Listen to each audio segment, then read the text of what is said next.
नमस्कार दोस्तों, मेरा नाम अरुण मिश्रा है और आप सभी देख रहे हैं ज्ञान मोजो। दोस्तों, जीवन में जिसने भी कुछ बड़ा किया है, बेहतरीन किया है, उन सभी लोगों में एक चीज बहुत ही कॉमन थी कि उनको ये मालूम था कि उन्हें जीवन में करना क्या है, कौन सा काम करना है। उन्होंने ये चीज फिगर आउट कर ली थी कि वो ये काम करेंगे और इसकी वजह से उनका वो काम एक्स्ट्रा ऑर्डिनरी हो गया। जो भी काम आपको लगता है कि जो भी लोग सफल हैं, बहुत आगे निकल चुके हैं और उनके काम में बहुत दम है, तो निश्चित तौर से वो अपने मन पसंद काम कर रहे हैं और उन्होंने ये चीज फिगर आउट कर ली है कि उनको क्या करना है, जीवन में क्या काम करना है। अगर आप भी ये फिगर आउट कर लेते हैं कि जीवन में आपको क्या करना है, तो निश्चित तौर से आप उसके बाद उस काम को करेंगे ना, तो उसमें से बहुत कुछ निकल के सामने आएगा। आपको पैसे की कभी कमी नहीं पड़ेगी और आपका नाम भी होगा और आप बहुत अमीर भी बनेंगे। दोस्तों, उदाहरण के लिए सबसे पहले मैं आपको उदाहरण देता हूं मुकेश अंबानी का। मुकेश अंबानी जियो के मालिक, वो इतने अमीर कैसे बन गए? आपको मैं बता दूं कि जब रिलायंस टेलीकॉम चालू हुई थी, जिस समय रिलायंस के मोबाइल फ़ोन आने शुरू हुए थे, शायद मुझे लगता है कि देश में मोबाइल फ़ोन की जो क्रांति हुई है उसके लिए कहीं ना कहीं से रिलायंस जिम्मेदार है। रिलायंस ने ही ये काम किया था और उसके पीछे का अगर दिमाग देखा जाए तो मुकेश अंबानी जी का दिमाग था। मुकेश अंबानी जी ने उसमें बहुत बारीकी से उस समय इस चीज़ को समझ लिया था कि आने वाले समय में मोबाइल फ़ोन का ऐसा मार्केट बहुत बड़ा हो जाएगा। उन्होंने इस चीज़ को बहुत पहले ही पकड़ लिया था, समझ लिया था। और जैसा कि मैंने सुना है कि ये उन्हीं का आइडिया था कि 501 रुपये में मोबाइल फ़ोन दिए जाएं। तो इस आइडिया से रिलायंस टेलीकॉम एक बहुत बड़ी कंपनी बन गई। उसके बाद जैसा कि आप जानते हैं कि दो भाई हैं तो कुछ ना कुछ 19-20 होता ही रहता है, तो वो लोग अलग अलग हो गए। अनिल अंबानी अलग हो गए, मुकेश अंबानी अलग हो गए। अनिल अंबानी जी को जो है टेलीकॉम वाली जो कंपनी थी वो उनके हाथ में आ गई, जो कि अगर देखा जाए तो ओरिजिनल आइडिया कहीं ना कहीं से उसमें मुकेश अंबानी जी का था, लेकिन फिर भी अनिल अंबानी को कंपनी मिली और अनिल अंबानी उसको उतनी अच्छी तरीके से बाद में नहीं चला पाए। मैंने ये भी सुना है कि जब वो लोग अलग अलग हुए तो उस समय ये बात तय हुई थी कि ये वाला काम मुकेश अंबानी करेंगे, ये वाला काम अनिल अंबानी करेंगे और एक दूसरे के काम में ये लोग अगले 10 साल तक इंटरफेयर नहीं करेंगे, उस इंडस्ट्री में उतरेंगे ही नहीं। और आप देख सकते हो कि 10 साल तक मुकेश अंबानी जी ने वेट किया है कि वो टेलीकॉम इंडस्ट्री में दोबारा से आए। उन्हें जैसे मतलब मालूम था कि वो क्या करेंगे और सक्सेस हो जाएंगे। उन्होंने 10 साल का जो पीरियड भी उनको मिला वो भी उनको करने से रोक नहीं पाया। दोबारा से वो टेलीकॉम इंडस्ट्री में एंट्री मारते हैं जियो के नाम से। और इंटरनेट जो इतना आज सस्ता हुआ है उसके पीछे कहीं ना कहीं जियो का बहुत बड़ा हाथ रहा है, क्योंकि जियो ने शुरुआत में इतना सस्ता इंटरनेट दिया है कि हर कंपनी को अपने जो पैक थे वो बदलने पड़े हैं। आज भले ही हमें लगता है कि जियो उतना अच्छा स्पीड नहीं दे पा रहा है या कहीं ना कहीं प्रॉब्लम हो रही है, लेकिन कहीं ना कहीं से जो आज हम 4G चला रहे हैं और YouTube पर वीडियो देख रहे हैं वो जियो की बदौलत देख रहे हैं। इससे पहले जो है हम लोग YouTube पर कोई एक आध वीडियो देख लिया, क्योंकि चलता ही नहीं था, स्पीड ही नहीं मिलती थी। अब यहाँ पे समझने वाली बात यह है कि मुकेश अंबानी जी ने 10 साल जैसे एक लंबे पीरियड तक इंतज़ार किया, जबकि उन्हें मालूम था कि उन्हें करना क्या है और क्या करेंगे और सक्सेस हो जाएंगे।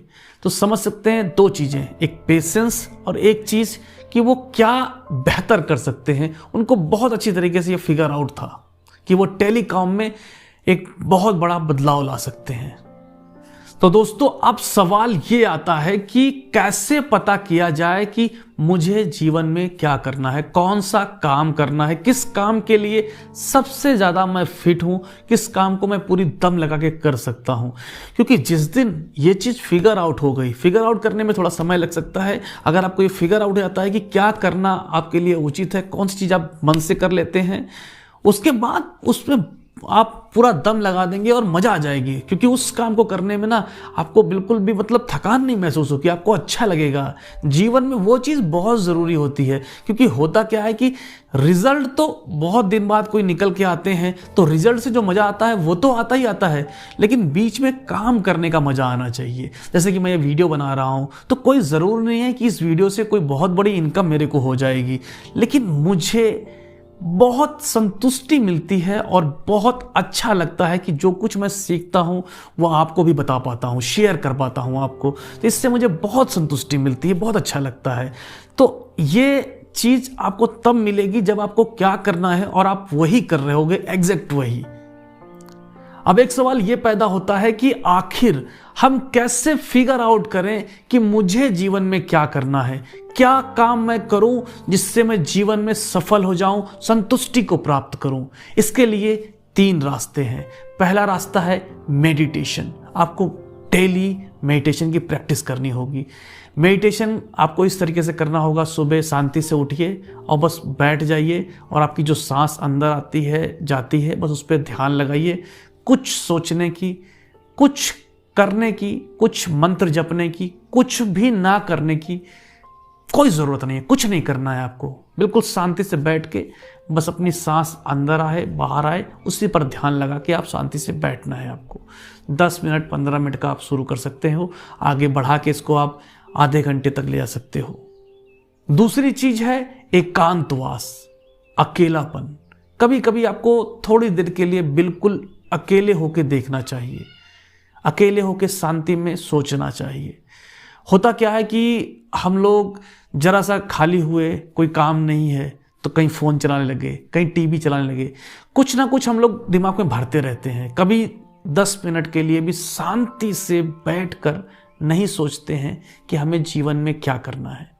अगर आपकी उम्र 30 साल 40 साल 50 साल हो चुकी है तो ये आपके लिए सबसे बेहतर है, क्योंकि इससे आप क्या है कि पुराने अनुभवों को आप एक बार रिपीट कर सकते हो, चेक कर सकते हो कि मैंने ये काम किया वो सफल नहीं हुआ, ये काम किया ये सफल नहीं हुआ, ये काम किया था तो थोड़ा सफल हुआ था लेकिन मैंने उसको छोड़ दिया था, मुझे लगता है वही काम दोबारा से करना चाहिए।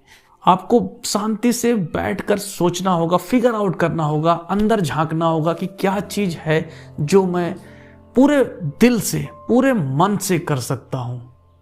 अब जैसा कि मैंने ये महसूस किया है कि हमें क्या है ना, एकांत से और अंधेरे से बहुत डर लगता है, जबकि डरने वाली कोई बहुत बड़ी बात नहीं है, लेकिन फिर भी जब हम अकेले होते हैं ना तो अपने आप को किसी न किसी चीज़ से भरने लगते हैं, अकेले रहना ही नहीं चाहते हैं। आपने ये चीज़ महसूस की होगी, जब हम किसी शांत एकांत रास्ते में रात को गुजरते हैं तो कई बार कोई हमारे साथ नहीं होता है तो हम गाना ही गुनगुनाने लगते हैं, कोई हनुमान चालीसा पढ़ने लगते हैं, कुछ ना कुछ मतलब करने लगते हैं कि हमें ऐसा लगे कि शायद हम लोग 2 लोग हैं, अकेले नहीं हैं। अपने अकेलेपन को भुलाने के लिए हम लोग ऐसा करते हैं और उससे आपको लगता है कि आप 2 लोग हो, और जब आपको लगता है 2 लोग हो तो थोड़ा सा डर कम लगता है।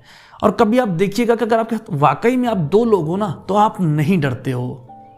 इसका मतलब यह है कि हमें अकेलेपन से एक डर सा लगता है, हमें अकेले होने में डर लगता है, अपने साथ होने में डर लगता है। तो इसको आपको फिगर आउट करना पड़ेगा। जब आप अकेले रहेंगे धीरे धीरे आपको इसकी आदत पड़ेगी। कुछ दिन में आधा घंटा 15 मिनट जो है अकेले रहना सीखिए और अपने आप को फिगर आउट करिए कि मुझे क्या अच्छा लगता है, क्या मैं कर रहा हूँ इससे कुछ बेहतर कर सकता हूँ। मतलब ये सारी चीज़ें, ये सारे क्वेश्चंस आपको अपने अंदर से पूछने होंगे और वहाँ से कोई ना कोई जवाब निकल के जरूर आएगा। और तीसरा तरीका है try more thing more and more. ये जो है 15 साल के जो लड़के होते हैं 25 साल तक का, ये सबसे बेहतर होता है, क्योंकि उस समय कोई बहुत ऐसा वो लोड नहीं होता है, आपकी शादी नहीं होती है, आपके बच्चे नहीं होते हैं, तो आपको किसी प्रकार का कोई ऐसा लोड नहीं होता है। आप नई नई चीज़ों को ट्राई कर सकते हो। नई नई चीज़ों को ट्राई करने के बाद उससे फिगर आउट कर सकते हो कि क्या चीज़ आपके लिए सबसे बेहतर बन रही है, क्या चीज़ आप करोगे तो भविष्य में इससे आपको पैसे भी मिलेंगे और ये आप पूरे मन से पूरे दिल से कर भी पाओगे। कोई ज़रूरी नहीं है कि आप एक जॉब पकड़ लेते हो, वहाँ आपको 50,000 1 लाख रुपए महीना मिलता है, लेकिन वो जॉब आपके लिए बहुत ही स्ट्रेसफुल है। आप बहुत मतलब गुस्से में आके काम करते हो, मन से काम नहीं करते हो, आपको अच्छा नहीं लगता है, सिर्फ इसलिए करते हो कि चलो वहाँ से पैसे मिलेंगे। अगर पैसे नहीं होंगे तो भाई आजकल कोई काम बिना पैसे के होना नहीं है, तो ऐसे में क्या कि पैसा तो कमाना है, तो ऐसे में चलो जो जॉब है इसी को कर लेते हैं, किसी तरीके कर लेते हैं। लेकिन आपको ये फिगर आउट हमेशा करते रहना चाहिए बीच बीच में कि क्या मैं कुछ और बेहतर कर सकता हूँ, क्योंकि जब आप कोई काम बहुत बेहतर से कर रहे होगे, बहुत मन से कर रहे होगे ना, तो वहाँ कुछ कम पैसे भी आपको मिल रहे होंगे, लेकिन आपके अंदर एक संतुष्टि का भाव होगा, एक अंदर आत्मा में एक संतुष्टि होगी, एक आनंद होगा। और मैं ये पूरा दावे के साथ कह सकता हूँ, शुरुआत में हो सकता है आपको वहाँ से पैसे बहुत कम मिले, लेकिन चूंकि आप पूरे दम से काम कर रहे हो, पूरे मन से काम कर रहे हो, तो उस काम में बहुत ही एक्स्ट्रा ऑर्डिनरी निकल के सामने आएगा रिजल्ट, और जिसको देखने के बाद आपको पैसा मिलेगा ही मिलेगा। लोग आपको पैसे देंगे ही देंगे, चाहे आप कोई सर्विस कर रहे होगे उसके पैसे देंगे, कोई जॉब कर रहे होगे उसके पैसे आपको बढ़ाकर मिलेंगे, और अगर आप कोई बिजनेस कर रहे होगे तो बिजनेस में तरक्की होनी शुरू हो जाएगी, क्योंकि पूरे आप मन से, पूरे दिल से वो काम कर रहे हो, इसलिए उस काम में जो है ना बहुत बेहतर निकल के सामने आ रहा है, तो रिजल्ट उसमें बहुत अच्छा निकल के आएगा लॉन्ग टर्म में, हमेशा आप ध्यान रखिएगा।